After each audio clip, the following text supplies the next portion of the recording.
Well, here we go again.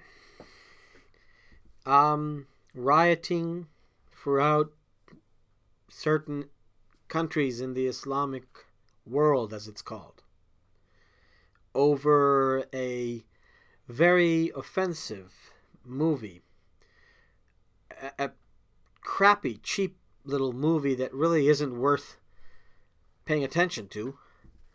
Certainly not a movie produced by any official government agency of the United States, and certainly not in accordance with the actual views and opinions of the government of the United States or the Obama administration. So we have a movie that's very offensive, and it's being used by certain people to rally more people in harming U.S. embassies and other embassies and institutions, Western institutions throughout North Africa and the Middle East and elsewhere. And it's wrong. It's wrong to produce such movies that are offensive, even though it's protected by free speech, the right to do so. It still doesn't make it right in the moral or ethical sense. Then again, free speech. Is it free speech? Is it freedom of expression?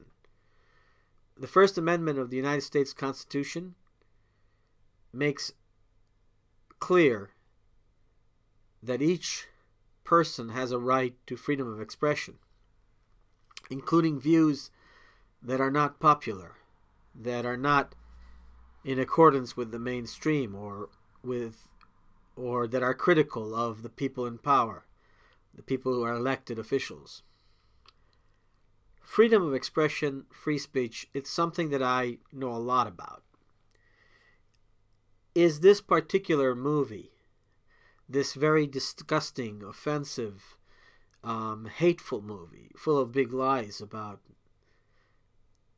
things, is it protected as free speech? Now, somebody like Jonathan Turley, a professor of law, who was just now on CNN, says that it is it's a very unpleasant movie, it's very incorrect, but it still is protected by freedom of expression and is no excuse for the violence that's taking place now in response to this. I don't agree with Jonathan Turley. Freedom of expression and free speech does not include the right to go into a movie theater, and even if there is actually a fire, to yell fire and cause panic and more death and injuries because people start panicking.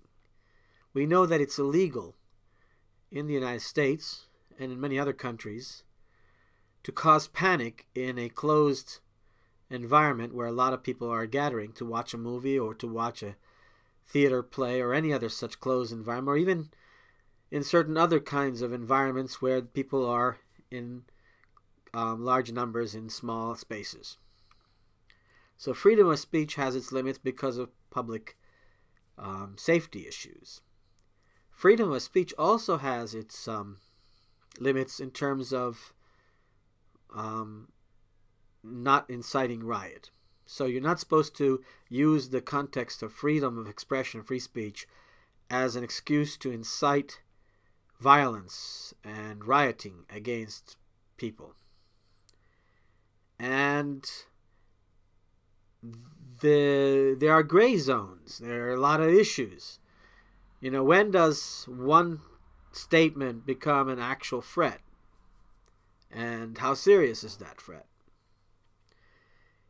In the minds of these protesters, in the minds of the majority of these protesters, the burning of holy books, the desecration of holy sites, the defamation of prophets is not just a problem of disrespecting their religion, their faith, their most valued ideas and principles and feelings. but it's also seen as a threat, an imminent threat of violence. And so you could argue that, with exception to those protesters who actually endanger innocent lives of innocent embassy staff and ambassadors, with the exception of the protesters who actually endanger the safety of embassies and their staff and their people, that the protesters who are otherwise protesting angrily against this very hateful and incorrect movie are also protesting, or actually are very much so, angry because they feel that each time these things happen, it's as if there is a declaration of war against them, and a war that has an immediate threat. Remember, people in the Middle East and North Africa and Islamic nations, especially since the so-called Arab Spring uprisings, and since all these bombings and weapons and wars have become so common, are afraid. They are justifiably afraid that they will have, the next thing they know, they will have bombs being thrown at them by airplanes, by jets, by, as they see it, the United States or any other of its allies will start bombing them. It's how they fear. It's not entirely logical.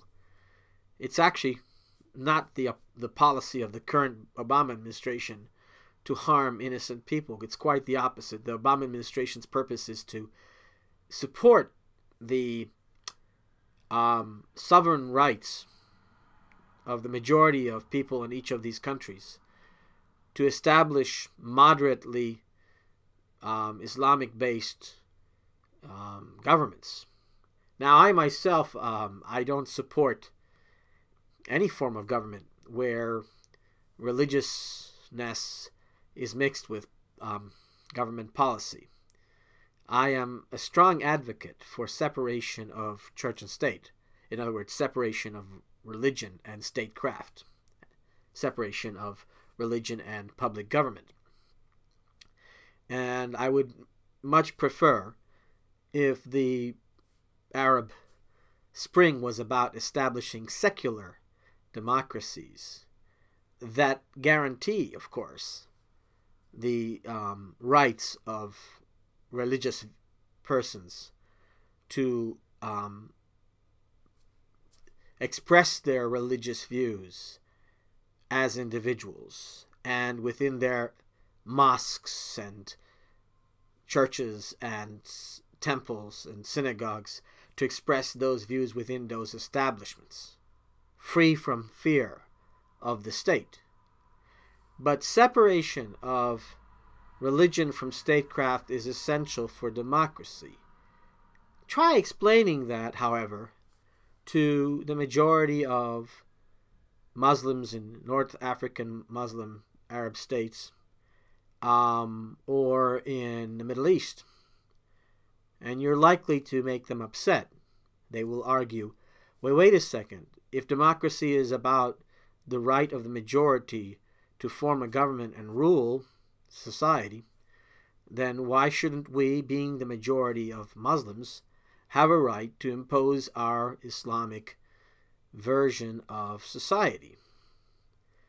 Well, that's the controversial part about to what extent can you, within the context of a true democracy, a secular state, to what extent can you indirectly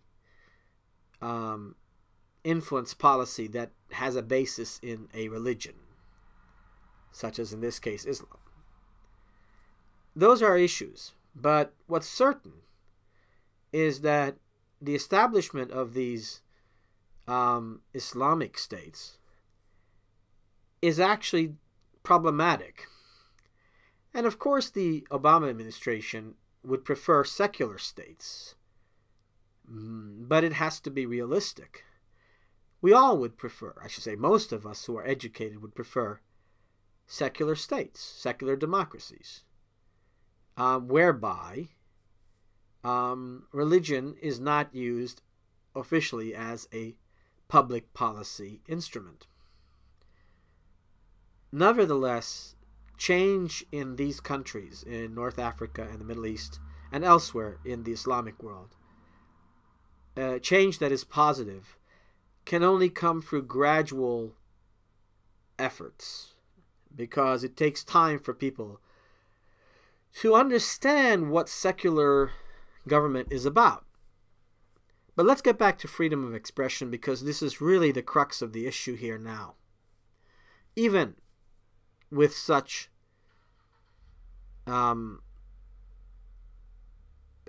hurtful, dishonest actions and statements and movies and whatnot produced by some crazies, some minority of extremists inside Western countries who produce stuff that is deliberately meant to anger and put fear and hate in the minds of Muslims. Even then, we have to ask, is it freedom of expression? And I argue, unlike Jonathan Turley, who said it is, that it isn't. Because it is the same as yelling fire in a movie theater. In its some effect, it is. Here's my point. You, watching this YouTube video, have a right to politely, without attacking my person, without threatening me, without diminishing my humanity, without using nasty words against me, you have a right, a full right, to politely argue with me why I might be wrong. And I won't get rid of those comments that are fair criticism or that are polite criticism of my views, as long as they're obviously within some factual context truthful. But if you start attacking my person, threatening me because of my views, then you've crossed the red line. You're no longer expressing something within the context of freedom of expression, freedom of speech. What you are now doing is you are making me feel threatened, intimidated by you. And that is a violation of my rights to safely express myself. I don't go around threatening other people's right to say what they want freely through attacks on them. I may find that certain views are themselves beyond the red line and are not free speech but actual threats, and then I will argue that and attack that. But I won't attack the right of the person to express those views in their own private space and time. The problem with social media, so-called social media, and video sharing sites like YouTube, is that it crosses the line between private and public and is in a gray zone. Yes, the YouTube channel of X user, of you the user, it's your private channel. But the views you express on it are open to the general public. Which is why YouTube, for example, doesn't allow you to put on your channel content, visual or otherwise, that is going to be considered deeply offensive and threatening to others. YouTube, in theory, doesn't allow it. In practice, that's another issue. But in theory, for example, you're not allowed to put on YouTube what's considered pornographic material, frontal nudity, and that shows human genitalia, unless it's in the aegis of artistic purpose, has a serious artistic purpose. That's a gray zone. But the point is, you're not allowed to put explicit pornography on YouTube because, of course, that can be harmful to young people underage who are not mature enough to make conscious decisions about those issues. Psychologically, it can harm them. And because it's not polite to people who have conservative religious views to have to see images of things that they feel threaten their sense of peace and calm. And this is a debatable issue, specifically about what consists pornography versus what is erotic art. And where does that line get crossed? That's a very complex issue. But you also are not allowed, in theory, to put on YouTube specific threats to attack a person or attack a group of people or attack a nation or a community. You're not allowed to use YouTube as a place to literally state a threat of violence against people. In reality, however, many videos are very cleverly worded with clever imagery. They still achieve the same purpose that they were meant to achieve, which is to threaten you and me, to threaten innocent people. But they do it in a way that apparently in a court of law would be difficult to argue as being a violation of free speech and entering into the realm of serious threat. In the minds of these protesters, this particular movie that started all this latest round of rioting and violence, not all of the rioting, not all of the protest is rioting, and not all of the rioting is causing death and destruction. But let's just put it this way.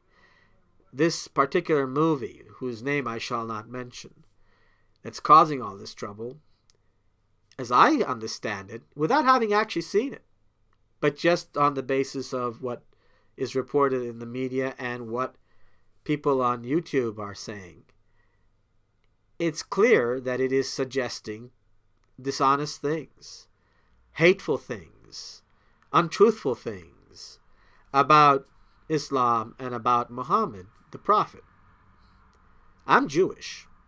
To me, Muhammad may or may not have been a prophet. It's irrelevant. I consider Moses my teacher, or prophet, if you prefer that word. I'm a scientific and spiritual Jew, a Mosaic Jew. But I have great respect for the rights of others, including their right to be atheists or to be religious, as long as they're moderate, as long as they're not using their atheism or religion or spiritual ideas, which I would think would be contradictory, all of that. It's as long as they don't use that as a platform to hate others and make others feel unsafe.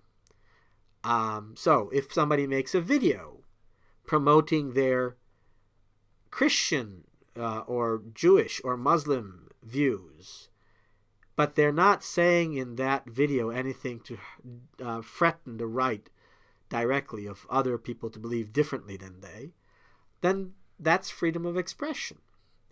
But if someone is making statements about a religion that is not their own, or about a religion that they don't belong to and they don't agree with, then they should be careful.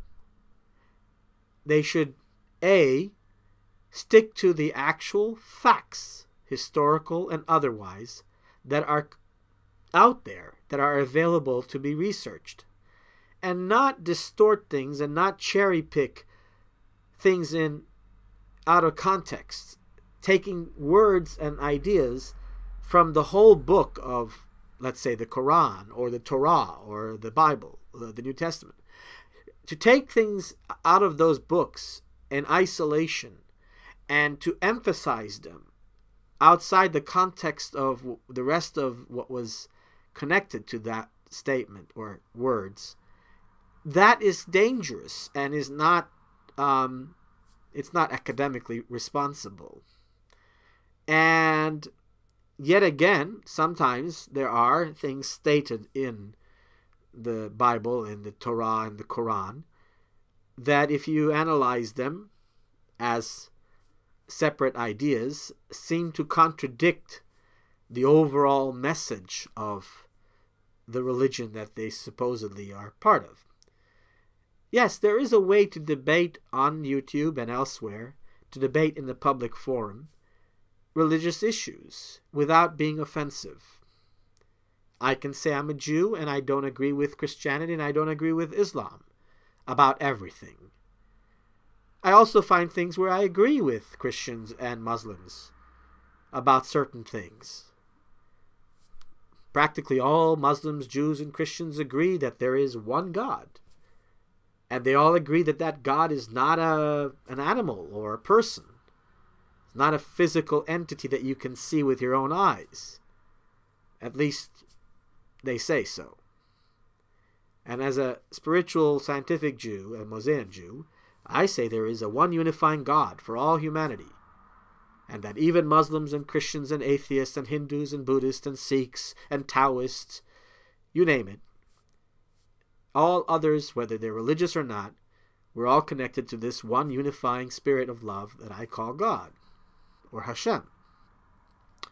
Muslims have their own set of beliefs about the nature of God.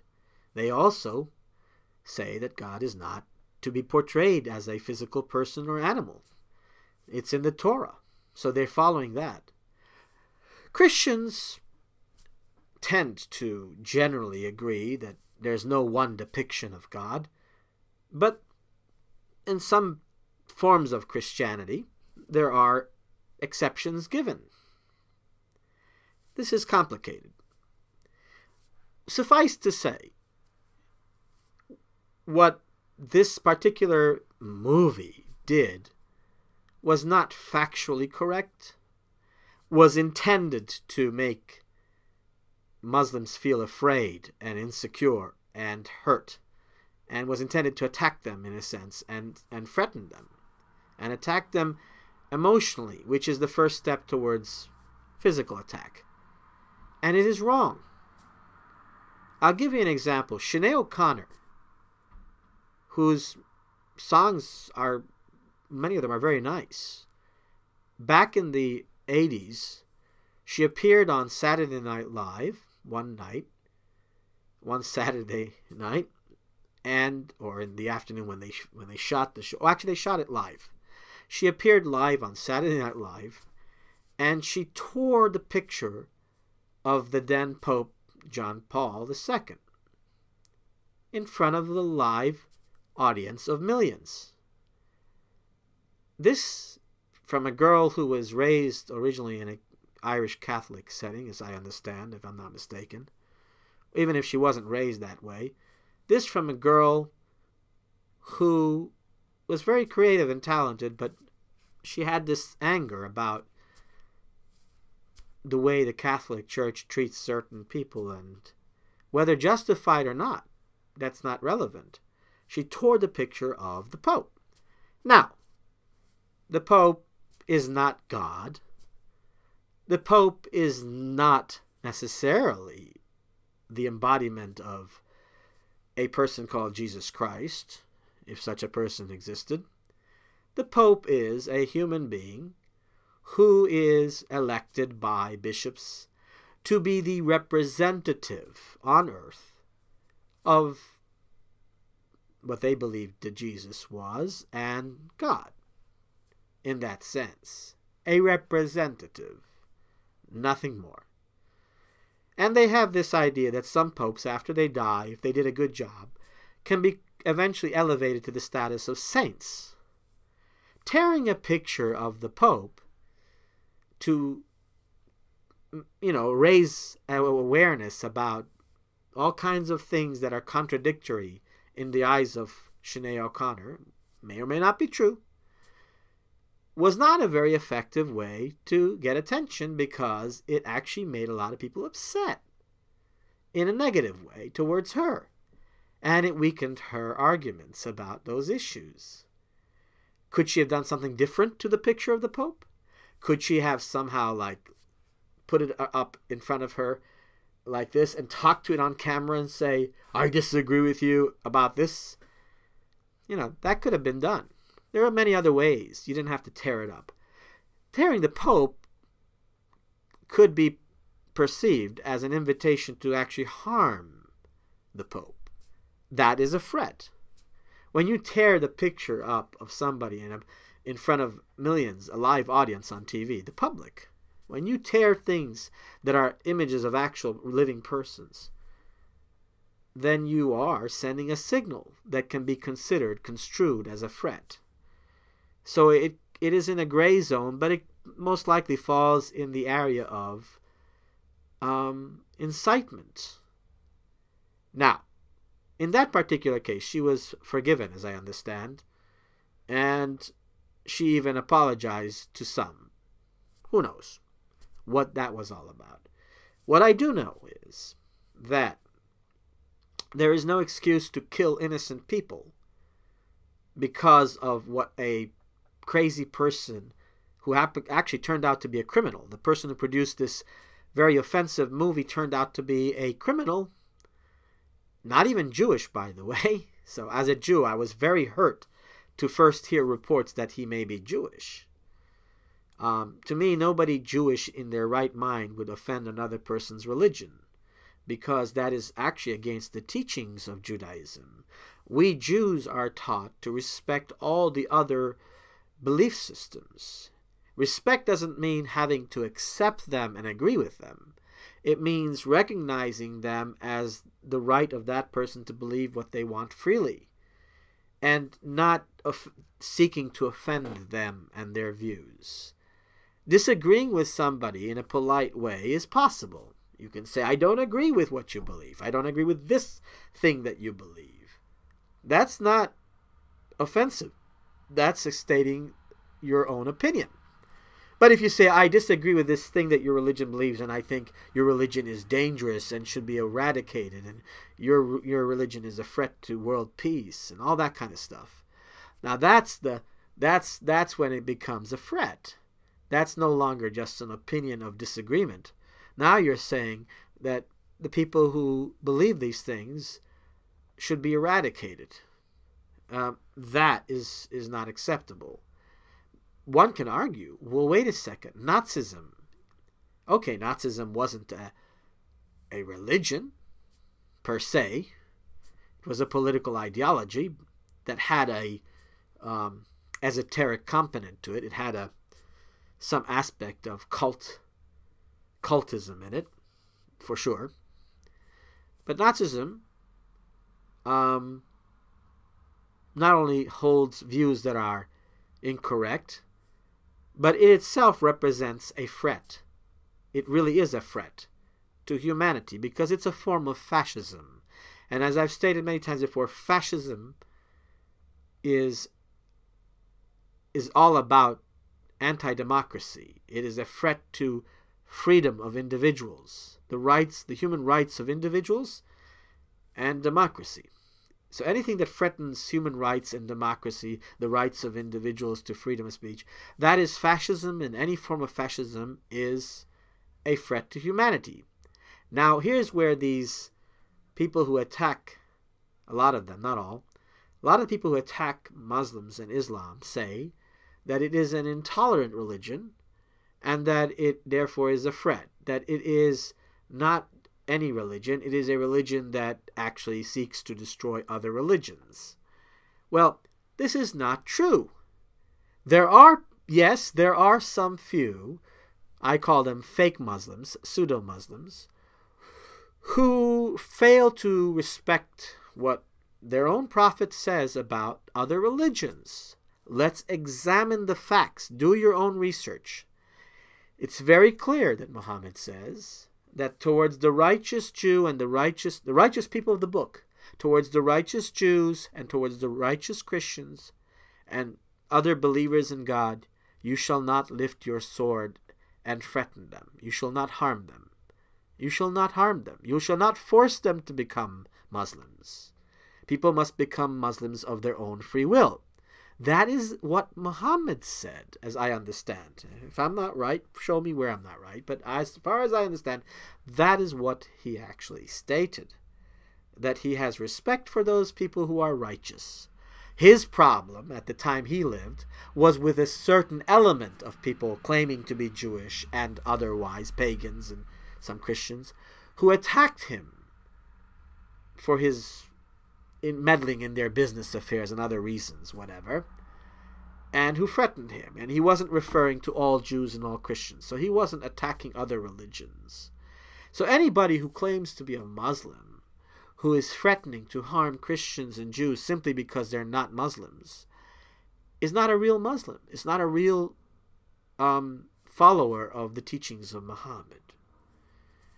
So that is, for example, where that movie is hateful and is a hate crime, is a violation of free speech, because it is not criticizing something in a polite and fair way. It is actually falsifying the actual commonly accepted and historically documented facts concerning what the nature of Islam and what the Prophet Muhammad believed. And I say prophet with a small p because I'm not sure that he was a prophet, right? I'm not a Muslim. I'm a Jew. Don't expect me to follow Islam. I won't. But I have respect for people who truly follow Islam because they tend to be peaceful people. They do. Yes, in every community, there are people who, when they are pushed to the corner, will act in extreme ways. Sometimes justifiably, they will be defending themselves, and sometimes they'll go beyond defense, and they will commit acts that are crimes in response to being attacked. And vice versa. They will cause problems, and then they will overreact in response to people who reacted to them causing those problems. That's in every community. You'll find some people who are extremists. Now, people who, again, argue that Islam is a threat say, but no, it's the majority of Muslims. Look how they're generally violent. Look at all the wars and the killing each other. This thing between Shiites and Sunnites, for example. Well, that just shows that those people don't understand that, first of all, that isn't really the nature of most average people in each of those societies. Most Muslims, again, are peaceful most of the time, if they're not pushed into the corner, if they're not threatened. They are generally peaceful people. There are exceptions, and that's obvious. And one can also argue that there are different ways in which violence can be done. Violence from a very surgical and distant and cold way, from, dropping bombs from high altitude from the planes and sending cruise missiles and using drones. Sometimes justified, because it is actually attempting to get rid of people who started the violence, real terrorists. But sometimes it's not justified because it puts at risk innocent people. I'm not going to get into that debate. The fact of the matter is that high-tech violence is violence nonetheless. Low-tech violence is violence nonetheless. Violence is wrong in general. Now you can argue, but what about World War II and Warsaw Ghetto and us Jews? Did we not have a right to rise up and use violence to fight back and defend ourselves from the Nazis? We certainly did. And that was actually justifiable defense. Even in the form of violence against violence, it was justifiable. Because A, we didn't start the problem. We didn't start the violence. B, we were being eliminated. We were being eradicated, and we had no choice. It wasn't as if we had an option to easily escape and go away and, start our lives again. We were cornered and we had to respond. And so many Muslims can argue the same thing. We were cornered and we had to respond. And sometimes that's the case, but not always. So let's be careful that we don't confuse things. And now we go to the issue of the Middle East conflict between Israelis and Palestinians, which is a major source that fuels this general conflict between the Islamic and non-Islamic world. There is a conflict here that has to be resolved peacefully. We need a two-state solution already. There should have been an Israel and a Palestine side by side in cold peace, but at least some form of peace, with Jerusalem in a very cleverly way kept united and yet divided as two separate capitals in one. Complex, can be done. So, the bottom line is that when something is said in public, when something is available on YouTube for all to see, that is perceived as a threat by the people whom it is against, it is not free speech. We don't see rioting on account of a video that is generally opposed to all forms of monotheistic religion. If you make a video that is a video, an argument in favor of atheism, and you say that religions are full of contradictions, and those contradictions are very cruel sometimes, and very unfair, and whatever.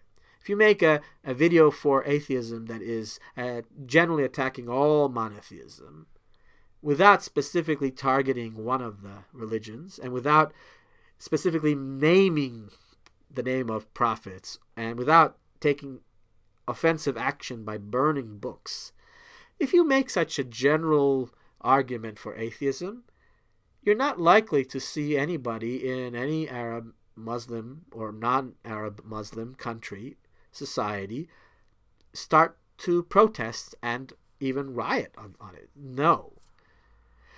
The problem is with specifically offensive material. So that's where I say that red line was crossed. Now, here's another problem. This man turns out to be a criminal, a career criminal, turns out to be a hater of the Muslims in the extreme, has his excuses. Most of them are invalid. Ultimately, they're all invalid, but some of his reasoning has to do with his being a Coptic, or at least of a background that is a Coptic Egyptian Christian. But most Coptic Egyptian Christians are very upset about this insult, this video that is insulting Islam, because they have to live amongst Muslims, and most of them don't agree with, at least from what I understand, most of them don't agree with this very incorrect and hurtful and disrespectful and hateful movie. But the point is, this man is a career criminal. That's the issue. And he is hateful. And his purpose was to incite hatred and create more problem than find solutions. And therefore he breaks that line between free speech and hate speech, between freedom of expression and incitement of hatred and riot. And that's where he is to be held responsible. But should these Muslims in these countries have become violent, some of them, should they tear down the U.S. flag at U.S. embassies because a person who happens to live, may even be a citizen of the United States, who is not normal, by the way, should they take it against all of the United States and hurt the United States flag and images of the United States? Of course not. That's wrong. That's just not acceptable. Why blame a whole country, a group of people, a diverse country like the United States, which includes not just Christians, Jews, but also Muslims, Hindus, Sikhs? There are many Muslims in America who are Americans and are very proud to be Americans and who respect the American flag. This offensive movie, this sick movie, was not created by the United States of America, as I've said before. So why did these people have to attack these embassies and these flags? Because they are being organized by a small number of very dangerous people who have distorted and twisted Islam to fit their own dangerous interests, their own crazy ideas, false versions of Islam. But the people who follow these key leaders, these instigators, the people who follow them, the majority of them who come behind them and join them in these activities, are not intentionally doing these things out of any master plan. They are reacting because they feel afraid. They feel threatened. Every time these hateful videos, movies, books, burning of books, every time these hateful things happen, they perceive it as a threat of imminent attack. that attack is about to happen any moment, that planes will start dropping bombs on them. Not entirely logical, but that's how they see it. So, should those people commit acts of violence against embassies? No. And not all the protesters are doing that. And is it right for them to protest against this movie? Yes, peacefully. But they shouldn't protest against the United States of America. Let's put it this way. There are, and I know this for a fact, there are people in Iran, there are people in Lebanon, there are people in Muslim countries throughout the Middle East who have stated things openly on the internet, on YouTube and elsewhere, who have made videos and movies and cartoons that are meant to be hateful of Jews and of Christians too, and of the West in general, of the United States in general. Do we then go out, we Jews, we Americans, we non-Muslims, do we now go out and start attacking the embassies of those countries? For the most part, as far as I know, that doesn't happen. Why? Because we're not stupid. We know that those few people in those countries, the few in Iran, the few in Lebanon, the few in any other Arab Muslim country or any other non-Arab Muslim country who do these things, these hateful propaganda, we know that they don't necessarily represent all of the people of those countries. And they don't necessarily represent the government of those countries. Now you take Iran. The government is headed by two people, right? At odds somewhat. On the one hand, Ahmadinejad, and on the other hand, the Ayatollah Khamenei. And who don't always agree with each other. One is a religious figure and the other one's a semi-non-religious figure. And Iran's regime is threatening to destroy Israel. To literally destroy it. Oh, it argues whenever it's asked about that it really didn't mean to attack Israel. It meant that it is all for the destruction of the Zionist state, but it's not against Jews, because they have Jews in Tehran. Well, let's not get into the argument about that. The fact of the matter is the Iranian regime does promote incitement of hatred towards Israel and Israelis and towards Jews too, and have in their official papers, newspapers, allowed cartoons that are offensive to Jews, not just to Israelis but to Jews. And but do I blame all Iranians because of what the regime in Iran does? No. And would I go now to the Iranian embassies outside of the Iranian embassy and start yelling and protesting? No. So there you have it. 42 minutes so far, 43. And I still feel like I haven't really properly explained the difference between free speech and incitement to riot, incitement to hate speech. But I can tell you this in the 43rd minute, hopefully by the 44th, that free speech was never meant to include speech whose purpose is to convince people to launch physical attacks, military assaults, attacks against another group of people. That isn't free speech. We're not talking about self-defense. If all the Muslim world suddenly decided to unite and attack all the rest of the world, that would be a different issue. It's not going to happen. It won't happen for two reasons. All the Muslim world is not like that. Most Muslims are not violent. I'm telling you, they're not. At the core of their being and their philosophy, they're not violent. But when they're provoked, they can become very violent. So the Islamic world coming and invading and attacking the rest of the world, it's just not going to happen. People who are afraid that Muslims will overwhelm Europe and European civilization and undo the reformed Christian way of life in Europe, which whatever that means, which is not true entirely. Europe is mostly secular, by the way. But let's say fear of Muslims coming to Europe and undermining European civilization is unrealistic. That fear is not right. There is no major threat by Muslims to take over Europe for two reasons. Europe is not going to allow Muslims to suddenly, in terms of numbers of people, come in and take over. It's not going to allow it in terms of immigration policy. And in terms of birth rate policy, even that way, if you look at it that way, the curves show, the demographic growth curves show that the rise of the number of Muslims in European countries is actually waning. It's not going up anymore. It's beginning to wane off. There's no major threat. And there's no intention, actually.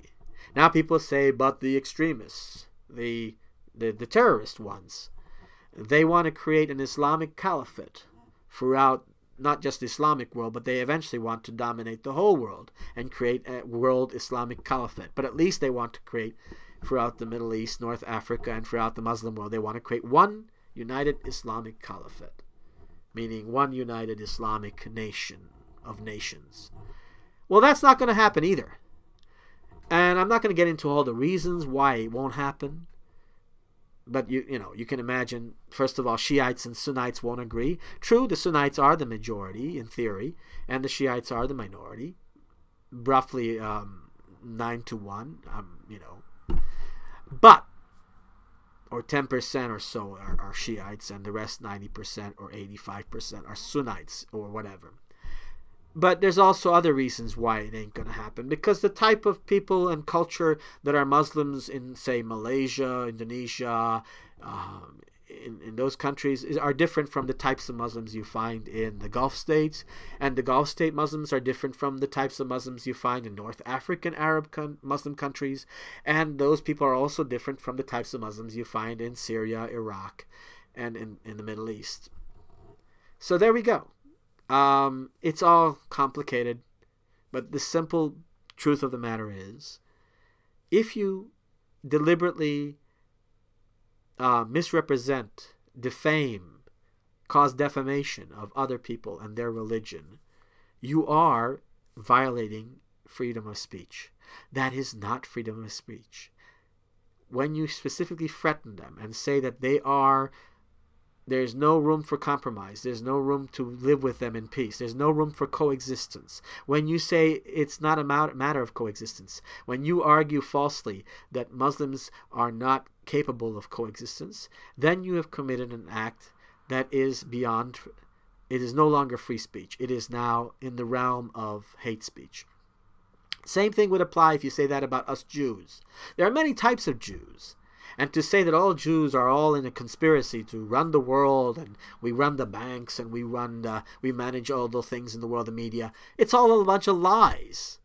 I mean, if Jews had as much power as anti-Semites claim that we Jews do, I know it's the 48th minute now of my video, but the point is, if we Jews had so much power, just be logical, if we had such power, would we have to have any media show anything bad about Israel or Jews in general? No, nothing bad would ever be said about Israel and Jews if we had that much power.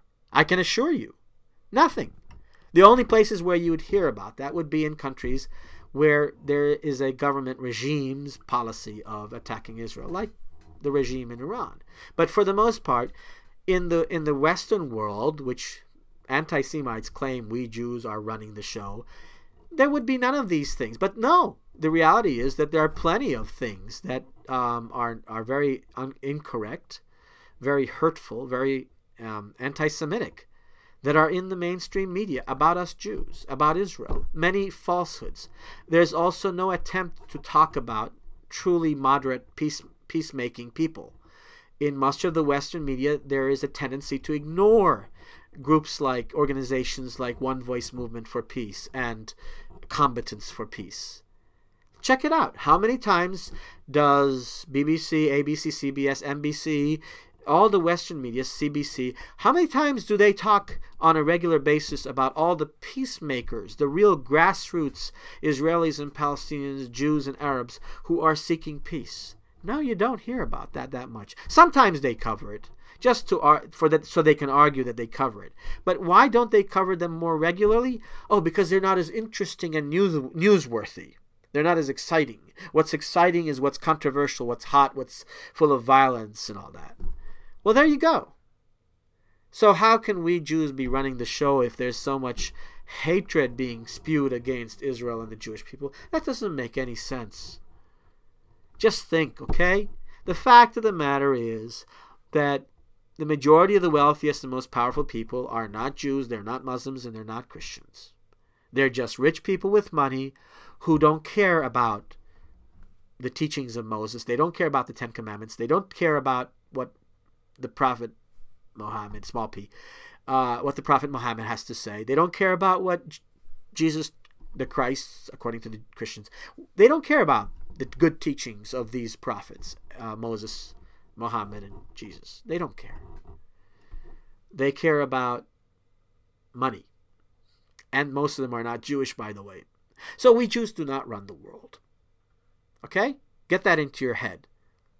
Get it out of your head that we are the people who run the world, and get it in your head that we are indeed a small people who have suffered too much. And Israel is a very small country, and it's willing to make compromises, but within reason. And it has good reason to fear its neighbors and to want to have peace based on strength and security.